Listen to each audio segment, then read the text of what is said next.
ይሄንን ካስተማራቸው በኋላ ክርስቶስ አምላካችን እንዲህ አላቸው እንግዲህ አለ ሰአሉ ለምኑ አለና ይተዋበክሙ ብትለምኑ ይሰጣቸዋል እስኪ ለምኑ በሉ ይሰጣቸዋል ለምኑ ምን ይላቸዋል ይሰጣቸዋል ሁለተኛ ህሱ ትረክቡ እሹ ፈልጉ ታገኛላችሁ እስኪ ፈልጉ በሉ ታገኛላችሁ ከዚያ ሶስተኛ ጎድጉዱ ይትራሃወክሙ አንኳኩ ይከፈትላቸዋል እስኪ አንኳኩ በሉ ምን ይላቸዋል ይከፈትላቸዋል አለ ህሱ ሰአሉ ለምኑ የሚለው ቃል ገና ያልተሰጠን ነገር ነው የሚያሳየው መለመን ማለት እንድንቀበል የምንፈልገውን ነገር መለመን ነው ይሄ የእምነት መገለጫ መለመን የእምነት መገለጫ ነው በማቴዎስ ወንጌል ምዕራፍ 21 ቁጥር 22 ላይ አምናችሁ ይላል በጸሎት የምትለምኑትን ትቀበላላችሁ ይላል መለመን የእምነት መገለጫ እምነት ማለት ተስፋ ስለምናደርገው ነገር የሚያስረግጥልን ነው ሰው ሲለምን የልመና ስርዓት አለ ጸሎት ስታደርጉ እንዴት ነው የምትጸልዩት እጃችሁን አጣምራችሁ እንዴት ነው የምታደርጉት ሰፊያዲም እጅ ይዘረጋ ለምን እንደሚዘረጋው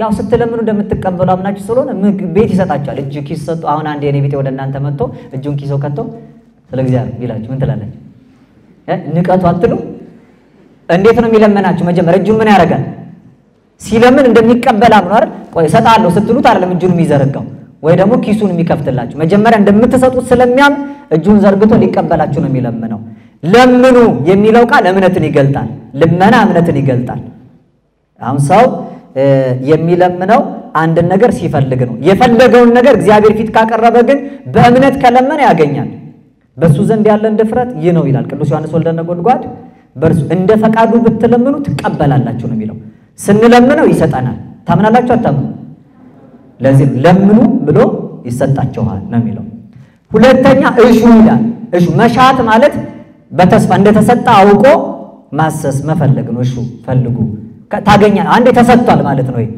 እንደተሰጣ በተስፋ ይዘነው የምንኖረው ነገር እየፈለግን የምናረጋግጠው ሲሆን ማለት ነው ሶስተኛው አንኳኩ የሚለው ነው ሁለተኛው ስለ ተስፋ ነው መጀመሪያው ለምኑ እምነት ነው ሁለተኛው ተስፋ ነው በሰቆቃወ ኤርምያስ ምዕራፍ 3 ቁጥር 25 ላይ እግዚአብሔር በተስፋ ለሚጠብቁት ለምትሻው ነፍስ መልካም ያደርግላታል እርሱ መልካም ነውና ይላል እግዚአብሔር በተስፋ ለሚለምነው ለምትሻው ነፍስ መልካም ነው ይላል መልካም የሆነው እግዚአብሔር ለምንሻው በተስፋ ለምንለምነው እሹ ማለት የተሰጣው ነገር ፈልጉ መፈለግ ማለት ተሰጥቷል እናንተ ጋር ነው ለምኑ ያልተሰጠ እንደሚሰጥ የምታምኑበት ፈልጉ ግን ተሰጥቷችኋል እንደተሰጣችሁ በተስፋ አምናችሁ ያን ነገር ፈልጎ ማግኘት ነው ሶስተኛው ማንኳኳት ነው ማንኳኳት ይረበሻል አይረበሽም እንዳትሉ በመንፈቀ ሌሊት ሄዶ እንደለመኑ እናንተ ምሕረትን እሹ ያው ማንኳኳት የፍቅር መገለጫ ነው ዘቦ አርክ ባልንጀራ የሚወደው ወዳጅ እንዳለው እንደተባለ ያው ፍቅር ደግሞ ሌሊት ነው ቀንም ነው ማታ ነው አያስብልም በፈለጉበት ሰዓት ሄዶ የፈለጉት ነገር ወደ ማስጠየቅ ፍርሃትን ያርቃል አንደኛ ዮሐንስ መልእክት ምዕራፍ 4 ቁጥር 18 ላይ ፍጹም ፍቅር ፍርሃትን አውጥቶ ይጥላልና ይላል እንግዲህ ይሄን ካስተማረ በኋላ ጌታችን ኢየሱስ ክርስቶስ የተነሳነበትን ሐሳብ በጣም ባጭሩ ነግራቸዋል ይሄን ተናገረ ምን አለ እመቦ እሙስቴትክሙ ዘሳአሎ ወልዱ ለአብሁ ከናንተ መካከል ልጁ አባቱን ቢለምነው ማንን ቢለምን ልጁ አባቱን ቢለምን አለ ምን ቢለምነው ህብስተ እብነኑ ይሁቦ ህብስት ዳቦ ቢለምነው ድንጋይ ይሰጠዋል እንዴ አለ አባቱን ሄዶ ልጁ አባባ ዳቦ ስጠኝ ቢለው አባት ዳቦን ያልከኝ ብሎ ድንጋይ አንስቶ ይሰጠዋል ወይ አይሰጠው አለና ወመኒ አሳ ሳአሎ አለ አሬ ምድሩ ይሁቦ ህየንተ አሳ በአሳ ቦታ ደግሞ አሳ ቢለምነው እባብ ይሰጠዋል እንዴ አለ አሳ ቢለምን ልጅ አባት ምንድነው የሚሰጠው እባብ ምን ይሰጠዋል አሳ ይሰጠዋል ጥሩ ወመኒ አንቆቆ ሳአሎ ይላል እንቁላልን ደግሞ ቢለምነው አትራበኑ ህየንቴሁ ይሁቦ በሱ ቦታ እንዴት ጊንጥ ሊሰጠው ይችላል አለ ተመልከቱ ዳቦ ቢለምን ድንጋይ አይሰጠው እንቁላል ቢለምን ምን አይሰጠው አቤት ምን አላችሁ አይ አልሰማችሁ አቤት እሺ ከመጀመሪያው ልንገራችሁ ዳቦ ቢለምን ምን አይሰጠው ዳቦ ቢለምን ድንጋይ አይሰጠው። እሺ አሳ ቢለምንስ? በጣም ግሩም። እባብ አይሰጠው። እንቁላል ቢለምንስ? ጊንጥ አይሰጠውም ማለት መለሰና ወሶባ አንትሙ እንዘ እኩያን አንትሙ እናንተ ግን ክፎች ሆናችሁ ሳላችሁ ተአምሩ ሰናየ ሀብተ ውሂበ ለውሉድክሙ መልካሙን ስጦታ ለልጆቻችሁ መስጠትን ትችሉበታላችሁ አለና እፎ ፈድፋደ አቡክሙ ዘበሰማያት ይሁብ ሀብተ መንፈስ ቅዱስ ለእለ ይስእልዎ የሰማይ አባታችሁማ ይልቁን እንዴት ሰማያዊውን ሀብት አብልጦ አይሰጣችሁም አለ። ስለ ቃሉ አምላካችን እግዚአብሔር ስሙ የተመሰገነ ይሁን። ይሄንን ከዕለቱ በዓል ጋር በጥቂቱ አያይዘን እንመለከታለን። ቅድም ለምኑ እሹ ፈልጉ የሚለውን በሶስት ነገር አካተን ተመልክተናል። እምነት፣ ተስፋና ፍቅር ነው። ዛሬ ለክርስቶስ እጅ መንሻ ተደርጎ የተሰጠው ይሄ ነው። እሱ የሚሰጠው ለሱ ሰጠውታል። ያው የራሱን ለራሱ ነው። ምን ስጦታ የተሰጠው እስኪ ንገሩ? ወርቅ፣ ዕጣን፣ ከርቤ። ይሄን በምሳሌነት ሊቃውንቱ ሲያብራሩ ወርቅ ጽሩይ ንጹህ ነው፣ ዕጣን መልካም መዓዛ ያለው ነው፣ ከርቤ አንድ አድርጎ የሚያጣብቅ ነው፣ ወርቅ እምነት ነው፣ ዕጣን ተስፋ ነው፣ ከርቤ ደግሞ የሚያጣምር አንድ አድራጊ ፍቅር ነው ይላሉ። ዛሬ ሰው ስለ እምነት ተስፋና ፍቅር የሚማርበት ቀን የተሰጠው ስጦታ ይሄ ነው። እምነት ተስፋ ፍቅሩን አስቀድሞ ለአዳም የሰጠው ነው። መቼም ከሴቲቱ ጋራ ሲለያዩ በእምነት በተስፋ በፍቅር ደጅ ጠንተው የክርስቶስን መወለድ እንዲጠባበቁ በብረ ትንቢት በብረ ምሳሌ የሚኖሩ ሁሉ ያንን ከመስዋዕቱ ጋር አንድነት ነው ወደ መርከብ ይዞት የገባ ቅዱስ ሚካኤል፣ ቅዱስ ገብርኤልና ቅዱስ ሩፋኤል ለአዳም ሔዋንን ማጫ አድርጎ እንዲሰጣት የሰጡት እጅ መንሻ ወርቅ፣ ዕጣን፣ ከርቤ እምነት ተስፋና ፍቅር። አዳምም በሐሙስ ዕለት የሚለውን ተስፋ በእምነት እየኖረ አካላዊ ቃል በፍቅር ወደ ምድር ወርዶ በራሱ ደም ሰው ከእግዚአብሔር ጋር እንዳይገናኝ ደም ሳይፈስ ስርየት ስለሌለ ደሙን አፍስሶ የበደለውን አዳምን ክሶ ነፃ የሚያወጣው የፍቅር አምላክ እሱ ስለሆነ በእምነት በተስፋና በፍቅር ደጅ ጠንቶታል። ክርስቶስ ወደዚህ ሲመጣ እሱን የቀረበው ወደ ዓለምም የሰጠው እምነት ተስፋና ፍቅር ነው። በዚህ በአንደኛ ቆሮንቶስ መልእክት ምዕራፍ 12 ቁጥር 31 ላይ ዋዲ እንተ ትሄይስ ፍኖት እምሄረክሙ እነሆ አሁን ከሁሉ የሚበልጠውን መንገድ እኔ አስተምራቸዋለሁ። ምዕራፍ 12 ያልቅና ምዕራፍ 13 ሲጀምር የሚናገረው ስለ እምነት፣ ስለ ተስፋ፣ ስለ ፍቅር ነው። አንደኛ ቆሮንቶስ ምዕራፍ 13 ቁጥር 13 ላይ ከመእሉ ሰለስቱ ዘይነብሩ ሙንቱ እነዚህ ሶስቱ ጸንተው ይኖራሉ ሃይማኖት ወትውክልት ወተፋቅሮ ይላል። እምነት፣ ተስፋና ፍቅር እንኩሉ ያቢ ተፋቅሮ ከሁሉ ግን ምን ይበልጣል? ምን ይበልጣል? ፍቅር ይበልጣልና አባት ልጅን የለመነው አባት ልጅ አባትን የለመነው አባትም ለልጁ የሚሰጠው እነዚህ ሶስቱ ነው። እምነት፣ ተስፋና ፍቅር ማለት ነው። መጀመሪያ ምን አለ? ከናንተ መካከል ልጅ አባቱን አለ አባቱን ከሁሉ የሚበልጠውን ህብስትን ቢለምነው እንዴት ድንጋይ ሊሰጠው ይችላል አለ። ምንም ቢለምነው አልኳችሁ? ህብስት ቢለምነው። ህብስት ማለት ፍቅር ማለት ነው። ህብስት ምንድነው አልኳችሁ? ፍቅር ነው። ጌታችን ኢየሱስ ክርስቶስ ቁርባን ምስጢረ ቁርባን ላይ ስትማሩ ለምን በሚበላ አደረገው ቢሉ መብል ያፋቀራልና የፍቅር መግለጫ ስለሆነ በህብስት አንፃር ስጋውን ሰጠ፣ በወይን አንፃር ደሙን ሰጠ ይላሉ። ህብስት የፍቅር መገለጫ ነው። እብን ድንጋይ ደግሞ የጥላቻ መገለጫ ነው። ህብስት የፍቅር መገለጫ ነው። ለዛ ነው በሮሜ መልእክት ምዕራፍ 12 ቁጥር 20 ላይ ጠላት ቢራብ አብላው፣ ጠላት ምን ቢል ምን በለው አብላው፣ ጠላት ቢራብ አብላው፣ ቢጠማ ማጠጣው አለና ይህን በማድረግ በራሱ ላይ የእሳት ፍምን ተከምርበታል ይላል። ሰማችሁ? ጠላት ቢራብ አብላው፣ ቢጠማ ማጠጣ፣ ይህን ብታደርግ የእሳት ፍምን በአናቱ ላይ ተከምርበታል አለ። አሁን እኛ ስናበላ ስንናጠጣ ጠላቶቻችን እሳት ይሸከማሉ እንዴ? እሳት የተባለው ፍቅር ነው። በአናቱ ላይ ፍቅርን ይሸከማል። እኔ ጠላቱ ሆኜ ሳለው እርሱ ግን አበላኝ አጠጣኝ ይላል። ጠላቶቻቸውን አብልተው አጠጥተው የላኳቸው አሉ ከነቢያቱ መካከል። እንዲህ ቢያደርጉ ሊበቀሏቸው የመጡት ከእግራቸው በታች ይወድቃሉ። ታስታውሳላችሁ? የአስከናፍር እንግዶች አሉ። 13 ሽፍቶች ናቸው። አስከናፍርን ሊዘርፉ ወደ ቤቱ ገቡ። አስከናፍር ግን በፍቅር ተቀበላቸው፣ እግራቸውን አጠበ። እንዲያውም 13ቱን ሽፍቶች ምን አለ? ክርስቶስ ከደቀ መዛሙርቱ ጋር ወደ ቤቴ መጣ አለና አንተ ማነ? ክርስቶስ ነህ? የ12ቱ አለቃ ትመስለኛለህ አለ። የሽፍቶቹን አለቃ። አዎ አንተ ያልከው ሰው ነኝ አለ። የሰማችሁ ነው? ሽፍታው እኮ ምንም አያውቅም።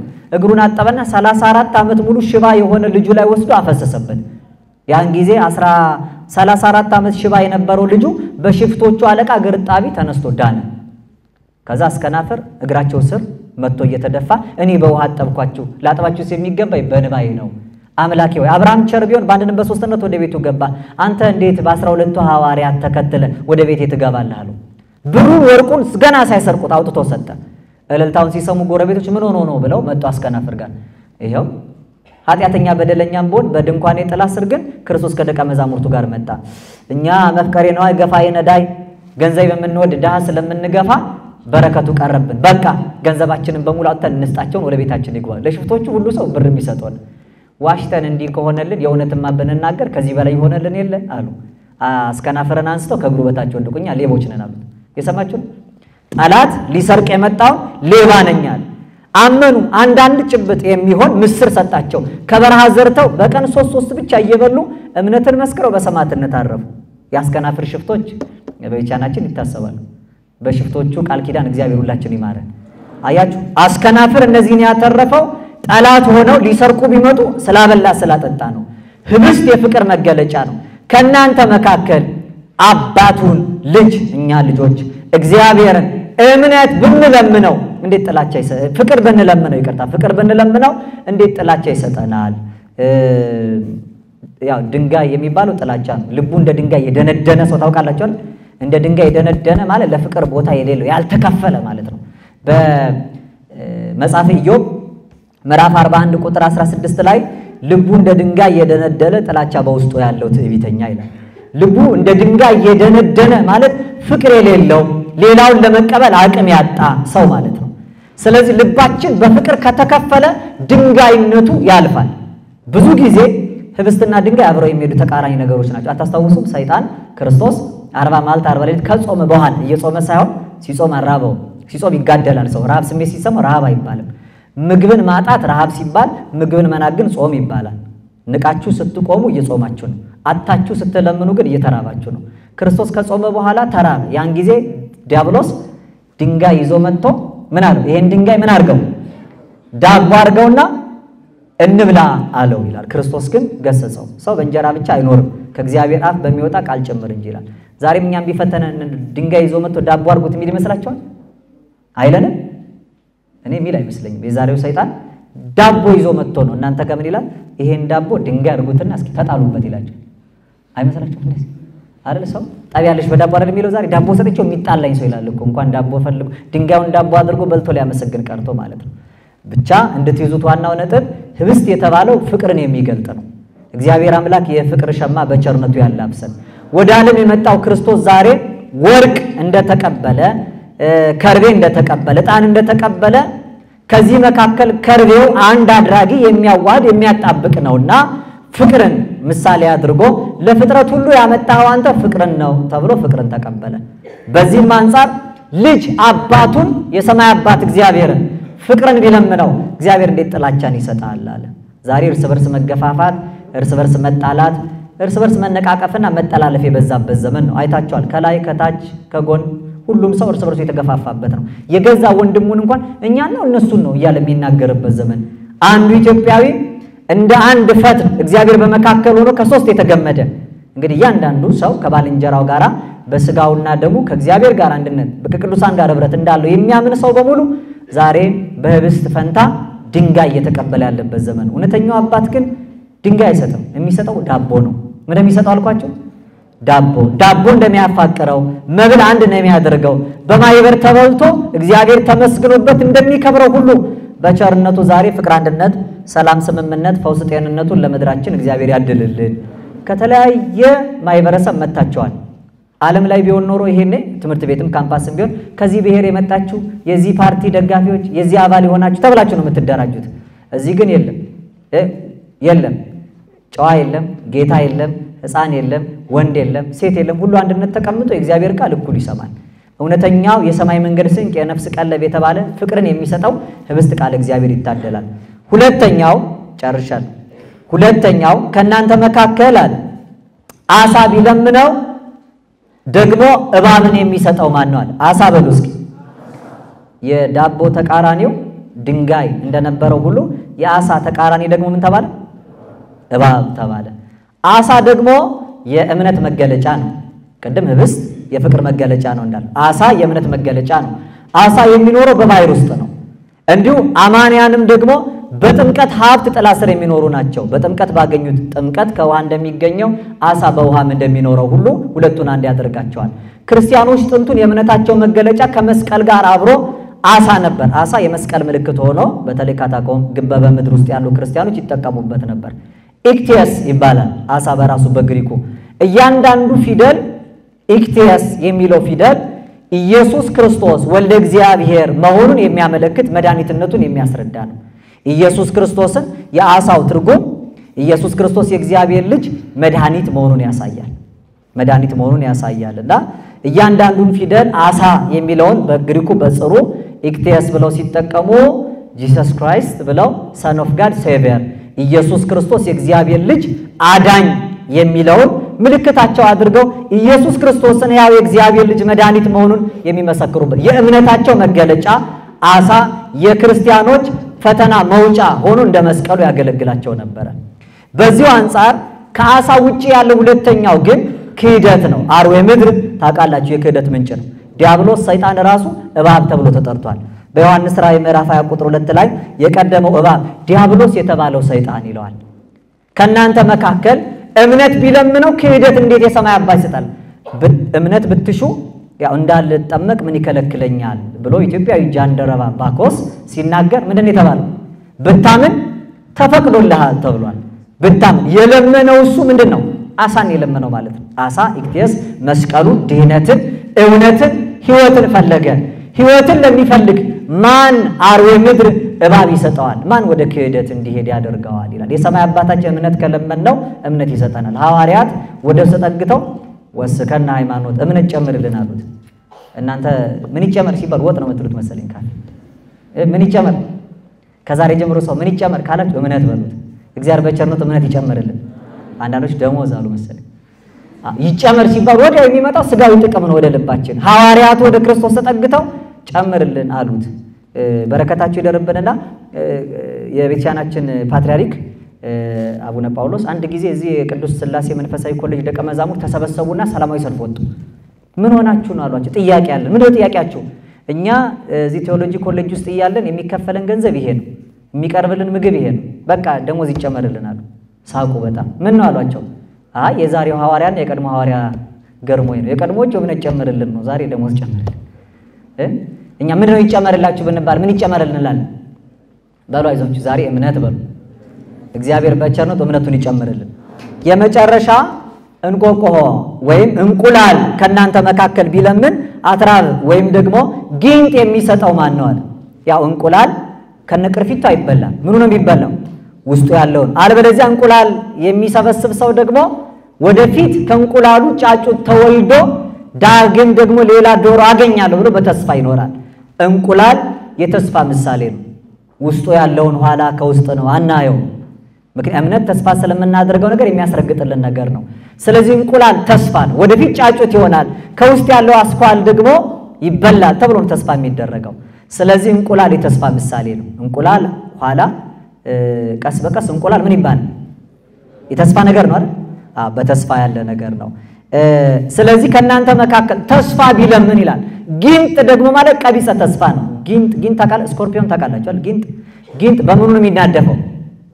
በአፉ በጭራው አይደል?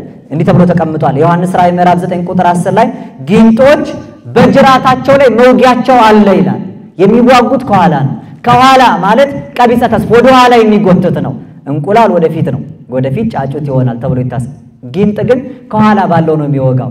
ጊንጥ የቀቢጸ ተስፋ ምሳሌ ነው። እንቁላል ግን የጽኑ ተስፋ ምሳሌ ነው። በሉቃስ ወንጌል ምዕራፍ 10 ቁጥር 19 ላይ ደቀ መዛሙርቱን እንዲህ አላቸው፣ እናንተ እባብና ጊንጡን ትረግጡ ዘንድ በጠላት ኃይል ሁሉ ላይ ስልጣንን ሰጠኋችሁ አለ። እባብ ክህደት ነው። ጊንጥ ቀቢጸ ተስፋ ነው። በፍቅር ብትኖሩ ተስፋን በመቁረጥና በክህደት ላይ እናንተ ስልጣን አላችሁ። ተስፋ የሚያስቆርጠው ቀቢጸ ተስፋን ወደ ሰው ልጆች የሚያመጣው ጸላኤ ሰናያት የበጎ ነገር ሁሉ ጠላት ዲያብሎስ ነው። ስለዚህ እናንተ በዚህ ሁሉ ላይ አለና ኃይልን ሰጠኋችሁ አለ። ምንን ሰጠኋችሁ? ዛሬ ክህደትን እንድናሸንፍ፣ ተስፋ መቁረጥን እንድንነሳ፣ ጥላቻን እንድናስወግድ ኃይል የተሰጠበት ዕለት ነው። አብነ በመንፈስ ንኪድ ኩሉ ኃይሉ ለጸላይ፣ በመንፈስ የጠላትን ኃይል ሁሉ እንድንረግጥ አሰልጠነን ይላል። አብሃነ በመንፈስ። እስኪ አብሃነ በሉ። አብሃ ማለት አሰለጠነ። አብሃተ ሲባል ታውቃላችሁ? አቶ አባተ የሚባል አለ እዚህ። አብሃተ ማለት ባለስልጣን አደረገ፣ ሹም አደረገ ማለት ነው። አብሃነ በመንፈስ ንኪድ ኩሉ ኃይሉ ለጸላይ፣ የጠላትን ኃይል ሁሉ በመንፈስ እንድንረግጥ እንድንሰለጠንበት አንተኛን አሰልጠነን ብለን እንለምነዋለን። ይሄንን ስልጣን የሰጠን ክህደትን፣ ጥላቻን፣ ቀቢጸ ተስፋን እንድናስወግድ በዛሬው ዕለት የተወለደ ክህደት፣ ቀቢጸ ተስፋና ጥላቻ እንዲወገድ ጌታችን አምላካችን መድኃኔ ዓለም ኢየሱስ ክርስቶስ ድል እንድንነሳ ለሁላችን ስልጣን የሰጠበት ቀን ነው። ዛሬ የእግዚአብሔር ልጅ ኃያል አምላክ በሥጋ ድንግል ማርያም ተገልጦ ወደ ዓለም መጥቶ እኛን የመሰለው ደካሞቹ እኛ የሰው ልጆች እግዚአብሔርን መስለን ፈተናውን ሁሉ ድል እንድንነሳ ነው። እሱ አለ የሰማይ አባታችሁ ከዚህ በላይ የመንፈስ ቅዱስን ጸጋ እንዴት አብልጦ አይሰጣችሁም አለ። ምድራዊ አባት ዳቦ ብትለምኑት ድንጋይ አይሰጣችሁም። ምድራዊ አባት እንቁላል ብትለምኑት ጊንጥ አይሰጣችሁም። ምድራዊ አባት አሳ ብትለምኑት እባብ አይሰጣችሁም። የሰማይ አባታችሁ ደግሞ ከዚህ በላይ አብልጦ በረከቱን፣ ጸጋውን፣ ሀብቱን ይሰጣቸዋል። ምድራዊ አባት ዳቦ ህብስት ይለመን ይሆናል። የሰማይ አባት ግን ከዳቦ በላይ የሆኑን ፍቅር ይለመናል። ፍቅርን ስጠን በሉት እስኪ እግዚአብሔርን። በቸርነቱ ለምድራችን ፍቅሩን ያድለን። ምክንያቱም ዛሬ ፍቅር የተሰበከበት ዕለት ነው። በዚህ ሌሊት መላእክቱ ወደ ምድር ወርደው መስተጻርራን መስተቃርናን ተጣልተው የሚቃረኑት አካላት የታረቁበት ነው። ሰማይ ከምድር ታርቋል። መላእክት ከሰው ታርቀዋል። እግዚአብሔር ከሰው ታርቋል። ነፍስ ከስጋ ታርቀዋል። እነዚህ ሁሉ ታርቀዋል። ዛሬ ህብስት የተሰጠበት ቀን ነው። ለፍጥረት ሁሉ ፍቅር የተሰበከበት ዕለት ነው። መላእክት ወደ ምድር ወርደው ታላቅ ደስታ የምስራች እንሰብክላቸዋለን። ሐዘንተኞች የሰው ልጆች ከዚህ በኋላ ደስታ በምድር መካከል ሆኗል። ስብሐት ለእግዚአብሔር በሰማያት፣ ለሰማይ በእግዚአብሔር ምስጋና ይሁን። በሰማይ ለእግዚአብሔር ምስጋና ብቻ ሳይሆን በምድርም ሰላም እያሉ ሰላምን፣ ፍቅርን የሰበኩበት ዕለት ነው። ህብስት የምንለምነው ምድራዊ አባታችንን ነው። የሰማይ አባታችንን ግን ፍቅር እንለምነው። ምን እንለምነው? ፍቅርን ለተራበው ምድር፣ ጦርና የጦርነትን ወሬ ለምንሰማባት ሀገር እግዚአብሔር በቸርነቱ በልደቱ የምስራች ፍቅሩን ያድልልን። እንቁላል ቢለምን ጊንጥ የሚሰጥ የለም ይላል። እንቁላል ቢለምን፣ እንቁላል የፍቅር የተስፋ መገለጫ ነው። ነገን ስጋት እንጂ ተስፋ ያለው ሰው የለም አይደል? ደግሞ ነገ አድሮ እንዴት ይሆን? እነማን ይደመሰሱ ይሆን? የትኛውን ከተማ ሰዎች ይቆጣጠሩ ይሆን ይላል አይደል ሰው? እንደዛ አይደል የምትሉት? ዛሬ ደግሞ እነማን ተደመሰሱ? የትኛውን ከተማ ተቆጣጠሩ? ምንን ያዙ? አልሰማችሁም? እኛ ግን ክርስቲያኖች ስንሆን ነገን ስጋት የለብንም፣ ተስፋ ነው ያለን። ምን እንላለን? የሰማያን መንግስት እንድንቆጣጠር ኃጢአታችን እንዲደመሰስ አምላካችን በጽኑ ተስፋ ጠብቀን እንለዋለን። ሃይማኖት ማለት ማመን ብቻ ሳይሆን መታመንን ብቻ ሳይሆን ጽኑ ተስፋም ጭምር ነው ያለው። የሚያምን ሰው በተስፋ ነው የሚኖረው። ተስፋችን የሆነ ሀገር መሄድ፣ የሆነን ጠላት መደምሰስ በስጋ እንደምናስበው አይደለም። መጋደላችን ከስጋና ከደም ጋር አይደለም፣ ከረቂቅ መንፈስ ከዚህ ዓለም ገዢ ከጨለማ ሰራዊት ጋር ነው ይላል መጽሐፍ። የጨለማን ሰራዊት ድል መንሳት የሚቻለው የምንቆጣጠረው ከተማ የላይኛይቱ መንግስት ነው። እግዚአብሔር መንግስተ ሰማያትን ተቆጣጥረን እንድንከብር አስቀድመን ያው ከተማውን ለመቆጣጠር መደምሰስ ያስፈልጋል። ተደመሰሰ ሲባል ሰማችሁ? እንዲህ ተገይቶንን ተደመሰሱ። ያኛውንም ከተማ ለመቆጣጠር ኃጢአትን መደምሰስ ያስፈልጋል። ኃጢአታችንን ደምስሰን የሰማይ መንግስት የማታልፈው ርስት እንድንቆጣጠር እግዚአብሔር በቸርነቱ በጽኑ ተስፋ ይጠብቀን። ያ ብቻም አይደለም፣ አሳ ቢለምነው ከእናንተ መካከል እባብ የሚሰጠው ማን ነው አለ። እምነት የምንለምንበት ዛሬ እምነት የሰጠበት ቀን፣ ጽኑ እምነት የሰጠበት ቀን ነው።